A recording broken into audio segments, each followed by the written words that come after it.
What's good, everybody? It's full-time trip. We are back in the building.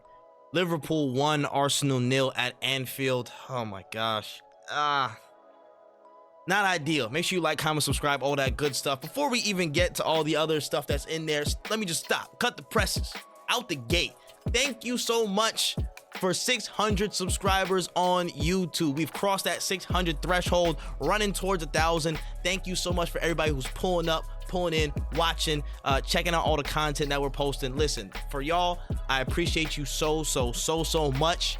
Y'all make the sting of this day feel a lot less than what it actually is. So I love y'all. Mwah. If you're new around here, please subscribe as well. We got a lot more content coming. But I at least want to start off on a positive note before I get into this well of slight despair. Not total, but slight despair. You know what I'm saying? It is what it is. But today's game, oh my gosh, tale of two halves. Obviously the first one being the better of the two, and just not what I wanted to see. Not what I wanted to see in terms of, again, turning the screw. The conversation of ruthlessness rears its ugly head yet again. Arsenal and ruthlessness, where are we? Funny enough, across the past week and change, we've seen ruthlessness occur at Arsenal in a place where we haven't seen it occur in a long time. And that's the transfer window. That's from the top staff. That's from Berta. That's from Josh Kroenke. That's from all those guys on the top brass saying, hey, let's make these moves happen for the squad. Let's make them happen for the team. Eberechi Eze. Again, Hincapie, who's yet to be announced, probably announced in the next day or so. Having this full squad with enough depth, covering the gaps, trying to make things happen, looking for other market opportunities. There's a chance one more person may even come in.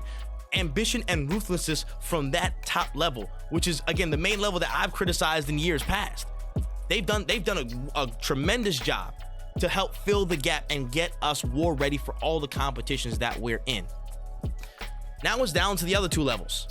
And the one I want to particularly critique today, which I think everybody's going to critique today, is the manager.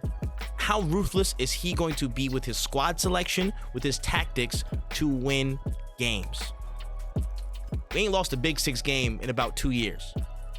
Today was different. And today, I can truly say a lot of this, I think, was on Arteta's head due to his lack of proactivity.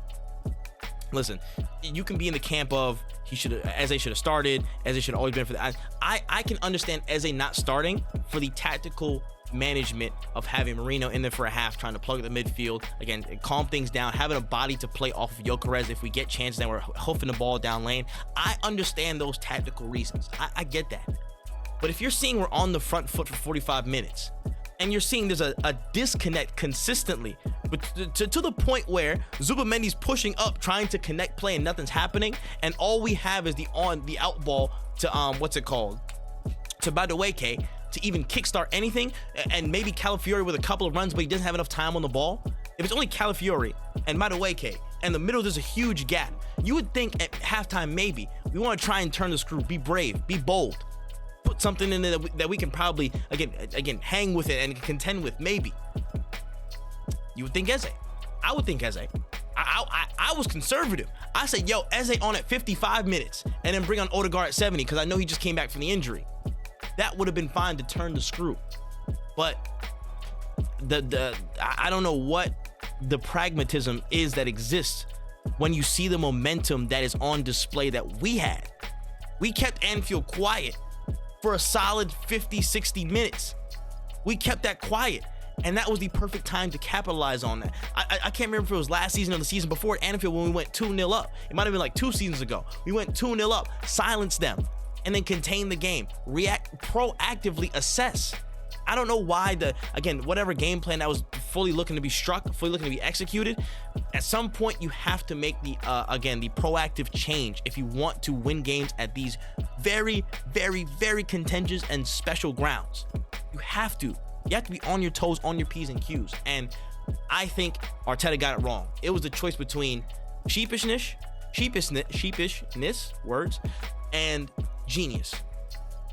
Are you going to have a master stroke by bringing in Marino and starting him for most of the game and not bringing in your most potent attacking weapons at this time right now to come in and influence the game when they've had a track record of having really good games at Anfield? Or Or are you going to try and stick with a tactical plan? Be cautious. Try and snuff them out the game and sniff something out that way. Albeit there were a couple chances here and there, but maximizing the dynamism didn't seem to be in the plans. Didn't seem to be in the plans, at least not until the 70th minute. And that's what got us in the rut that we are. Liverpool gained momentum from like the 60th, 65th minute. Couldn't really gain momentum back as much. And all it took was one special moment. And again, this is not me saying we played bad. This is me saying the situation was mismanaged. I'm not saying that as they should have started the game. You can agree with me or disagree with me in the comment section below. Do what you want to do. I think as they should have come into this game much earlier. From the end of the half, he should have automatically been warmed up. Martinelli should have been off. As soon as the second half started, Martinelli should have been gone, ghosted. Danny Phantom vibes all the way to the back of the bench, and Eze should have been in influencing play. Because it took about 2 touches today. 2 touches for Eze to show what quality he has. What we know is already given. What's the obvious that we already know? So why are we so reluctant to use it?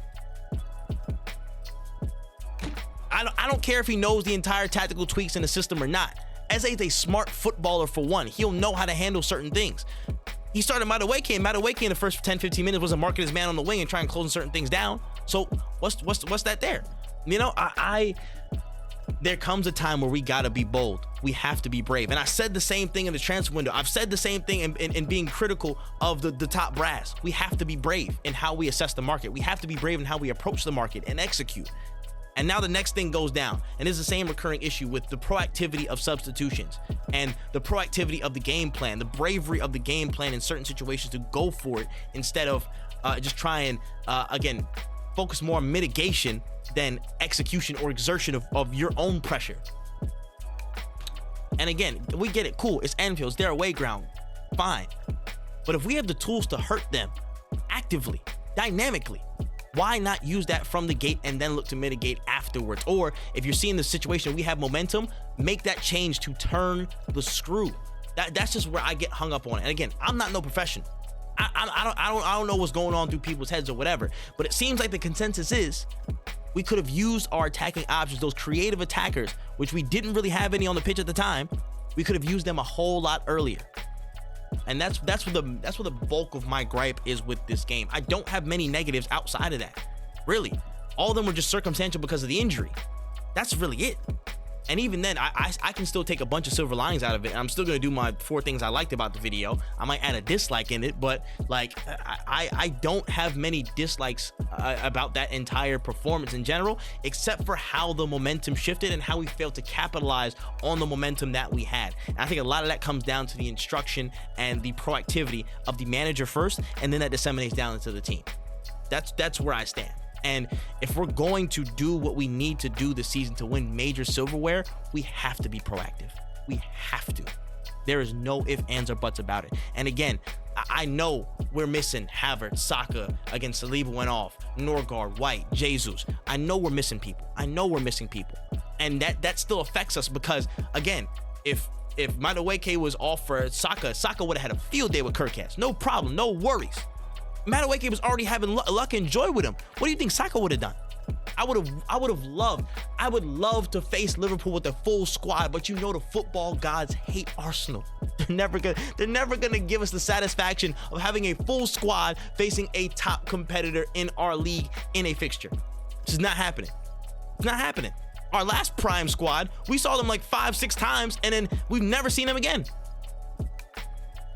It's striking while the iron is hot, and unfortunately the hallmark of a lot of the team and a lot of this club over the past couple of years is not striking when the iron's hot and trying to keep the powder dry, trying to keep conservative rather than being bold and taking that risk.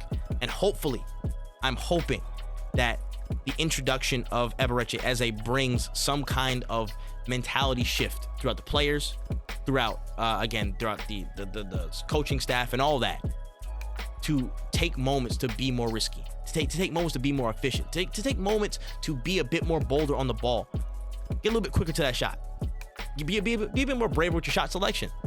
I'm not mad at that. I'm not mad at those things, but we need to have more of those if we're going to fight against the monsters that have magic moments left, right, and center. Despite themselves, Szoboszlai is a fantastic striker of the ball. Salah can produce a moment from anywhere. Ekitike, we've seen he can come up big in certain moments.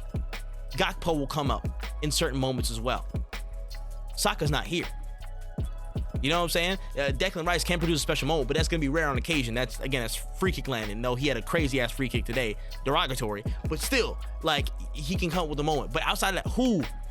Eze is the only one right now who's actively in the squad. I can say he's going to come up big with consistent moments. He's going to come up big with consistent, like, you'll see him. You could see it. In the first 10 seconds he was on the pitch, you could see, oh man, he's going to be a moment maker. You give him the rest of that front line, Gyökeres and Saka, fully fit, he'll make something happen. 100%. He's going to make something happen despite himself, let alone with other people in the team. They're drawing their own gravity. But I digress. Yeah, that was really the main two things. Just the management of the game was poor in the second half. Really, really poor. I think, again, we just let a lot slip. We let a lot get behind us. But silver linings, because I do want to try and give some as we go along. Mosquera. I thought Mosquera had a really, really good introduction to the club in this game, into a big fixture for the club in this game. The amount of security on the ball is not as, again, refined as Saliba's. Again, that's fine. That's fair. Again, you're 21 years old. You're again, younger than him, younger than Saliba, coming in trying to do a job. But the way he put himself about, his physicality, the lankiness and the strength in that lankiness.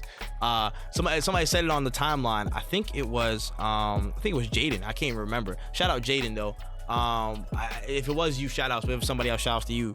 They was like, yo, listen, it was a mini Rudiger. Guy's a baby Rudiger, and I can see that in the gait, in the physical stature of him, and how he imposed himself in duels. Really physical, really great. Ekitike didn't get much of a sniff through his efforts, and I really appreciate that performance. He was, again, super brave, and in his pass selection as well. Some things he, again, kickstarted cross ball grass cutters and stuff, making things happen. I really enjoy that performance, and that endears me. The depth endears me a lot about this season. I didn't feel like we were going to get overran in this game whatsoever, because I thought we had the depth to contend with a lot of what they were going to throw at us. I'm not going to get into that. I'm not going to get into the negatives, but just a side note about it, like, we have to convert the depth into confidence of imposing ourselves on teams, on opposition. We can't let depth be comfort for other people. We can't let depth be just like for like. We have to let depth be we're gonna keep piling on it and steel sharpening steel in that sense, and keeping pushing forward. That's where I'm at with that. But yeah, depth it's gotta add to our potency and to our consistency in our attack and how we approach everything, you know. So we'll address that at another time. But Mosquera was definitely a good cameo. Madueke, people who are on and on about Madueke, he was the best attacker on the pitch today throughout the 90 minutes. Again, for the potency, for if you want to go per 90, blah blah blah, Eze probably was like the most dynamic there, but Madueke was the best attacker over 90 minutes in that game. You know what I'm saying? For our side, at the very least, he was our best attacker. He was finding those spaces, he was finding the runs, he was our lifeline in the attack. If we had anything to do with anything, it was going to happen through him. If we were going to get something, it was happening through him. He had good shots. He found himself in good positions. He kept running rapid pace. And for people that were slating him beforehand, I hope you see how valuable he can be. Simple as that. Let me see, what are the positives that were out there today? Calafiori as well. I thought he had a pretty good game. I thought Salah was relatively quiet, and that's, again, down to a lot of the work that Calafiori did defensively to make sure he was good, on top of the work he did carrying the ball, trying to be that X factor in the midfield, being that connector in spaces. And again, that's underappreciated, and it's very, very much needed, especially when we didn't have Eze on the pitch. I would have loved to see him and Eze get a full reign of time together and see how that dynamic partnership would work. Can't wait to see that come to fruition. What else is out there? I thought Zubimendi overall was pretty good. I thought he handled himself well at Anfield, just kept possession ticking, didn't really lose the ball. Again, just helped keep us in rhythm, which I liked as well. That served a lot to keep us on top of things, and a big part of our momentum where we should have turned the screw is down to him laying the foundation for that tempo. So again, a big credit to him as well. That's about most of the positives I can give. There's a few more. I mean, shout out to Max Down as well, trying to make some things happen. I mean, I'm bugging. I'm sorry. Eze, let me focus on Eze. Again, I'll say it again. Took him 2 touches to lock in. 2 touches. And he already was the most dynamic person on the pitch. 2. Play him. Let this international break be the last time he doesn't start. That's all I got to say on that. I don't even want to speak on the other negatives. You know what I'm saying? I'll leave that for the Twitter spaces. I don't want to speak all that negativity out there, but I hope the best for certain players who are not up to par right now. And I hope that the players that are out can make their way back in. Simple as that. That's all I ask for. End of the day. But we got to take this one on the chin. Pause. Now again, a loss in the bag. That's fine. Unbeaten streak done. I hope that this this Big Six unbeaten streak being done now can hopefully unburden us in Big Six games and smaller sided games to really turn the screw, attack. Just be there. If we want to play basketball, let's play basketball. Let's take the handbrake off. Let's take the handbrake off and really play. Because I don't know how we're trying to play basketball and our best players, again, our most slick players in transition are not gonna be there. Some through injury, but some that we have available are just not gonna play when they're ready to go. It's time for bravery on all fronts. It's time for ruthlessness on all fronts, and Arteta is a part of that equation too. He's not infallible. You know what I'm saying? I'm not Arteta out. I'm none of that stuff. I still want him to be here because he's an absolutely phenomenal coach, but he still has some growing to do in terms of being brave in the face of potentially falling to tendency and being pragmatic. Bravery is going to get us over the line.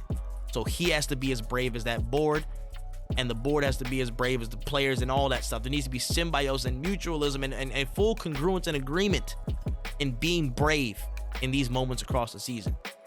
Nobody's going to be brave for us. We have to do that. Starts with the players. Arteta sets that out. And the board's already done their part, or most of their part as well. And we'll see what other incomings happen. But when the season shuts, when the transfer window shuts, Arteta, he's the first person that we're going to look to for where's the bravery. Long season ahead. And I got hope we're going to do big things. I really believe we are. But for us to do big things, our bravery has to be one of the biggest things about our character and our descriptors as a side. Simple as that. Let me know what you thought about the game in the comment section below. We are here. We are home. We are back. We are on the road with this content. Well, not on the road. We home, but we kicking it on. You know what I'm saying. But let me know in the comment section below what you thought about the game. Again, just favorite player on the pitch, performances. Where do we go from here? Thank goodness it's an international break. Hopefully some players can come back. That would be wonderful at this point. But yeah, let me know in the comment section below. I'll try and leave links to a bunch of other stuff that's out there. Wafflenomics and everything. The homeboys, again, Niran and Wolfie. I know we're gonna have a good old time this week coming. I know they're gonna have a lot to say to me. Here we go. But it's gonna be a fun time. And also, thank you again for 600 subscribers on YouTube. Listen, bottom of my heart, I appreciate that so much. And we taking this far, bro. That's all y'all need to know. I love y'all. We move. Gonna be a long season, but I've been full-time trip. That's all the time I got. And until next time, we out of here, man. COYG. Peace.